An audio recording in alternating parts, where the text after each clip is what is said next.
জামাতের নিবন্ধন এবং তার প্রাসঙ্গিক যত বিষয় আছে সব কিছু পূর্বের অবস্থায় নিয়ে যাওয়া। অর্থাৎ বাংলাদেশ জামাত ইসলামী 13 সালের রায়ের পূর্বে যেভাবে নির্বাচন কমিশনের নিবন্ধিত দল ছিল, বিগত ফ্যাসিস্ট সরকার অন্যভাবে সেটা কেড়ে নিয়েছিল, আমরা সে অধিকারটা পেয়েছি।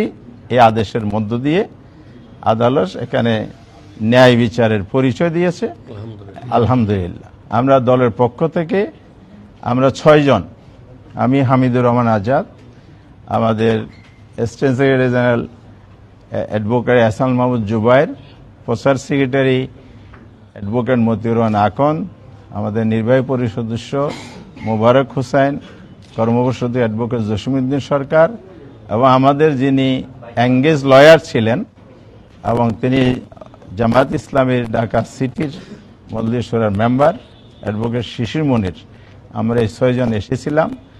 ইলেকশন কমিশনের চিফ ইলেকশন কমিশনারের নেতৃত্বে ফুল কমিশনের সাথে আমাদের মিটিং হয়েছে, সিনিয়র সচিবও সেখানে ছিলেন এবং ল ডিপার্টমেন্টের যিনি দায়িত্বপ্রাপ্ত উনিও ছিলেন। এই মিটিংয়ে এই আদালতের রায় এক্সিকিউশনের ব্যাপারে যে আমরা আবেদন করেছি ইলেকশন কমিশনের কাছে, সেটার উপরে ডিসকাশন হয়েছে। সেই প্রেক্ষিতে ওনারা আমাদেরকে পজিটিভলি রেসপন্স করেছেন এবং অফিসিয়াল প্রসিডিউর যতটুকু সময় লাগে আমাদেরকে পজিটিভলি জানিয়েছেন। আমরা আমাদের বক্তব্য তুলে ধরেছি এবং এটা বিলম্ব না করে দ্রুত যাতে কার্যকর করে, সবাই এটার দিকে তাকিয়ে আছে। এটার সাথে কোটি কোটি মানুষের আবেগ অনুভূতি জড়িত। তার সাথে বড় কথা হচ্ছে আদালত যে আমাদের অধিকার ফিরিয়ে দিয়েছে, এটা আমাদের রাইট। এই রাইটটাই আমরা পেতে চাই। আমরা ইলেকশন কমিশন সেটা করবেন এই আস্থা রেখেই।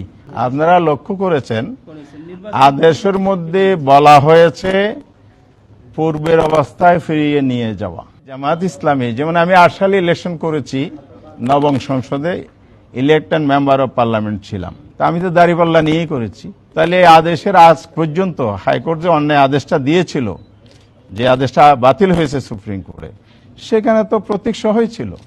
সুতরাং এখানে তো এটা আদালতের আদেশ, এখানে ওনাদের তো না দেওয়ার কিছু নাই, না বলার কোনো কিছু নাই। এটা ওরা বলেও নেই, সেটা এটা বলার সুযোগই নেই। আদালতের বিরুদ্ধে কিভাবে বলবে? প্রতীক নাই, এটা এক্সিস্টিং তালিকা দেখে আপনি বলছেন। যেহেতু কোর্ট অর্ডার করার আগে হাইকোর্ট 13 সালের, তখন প্রত্যেকটা তালিকাও ছিল, আমাদের নিবন্ধনও ছিল। তো পুরো অবস্থায় আসা মানে এটা অটোমেটিকলি আদেশের মধ্যে, এটা তালিকার মধ্যে ইনক্লুড হয়ে যায়। বাকিটা হলো অফিসিয়াল।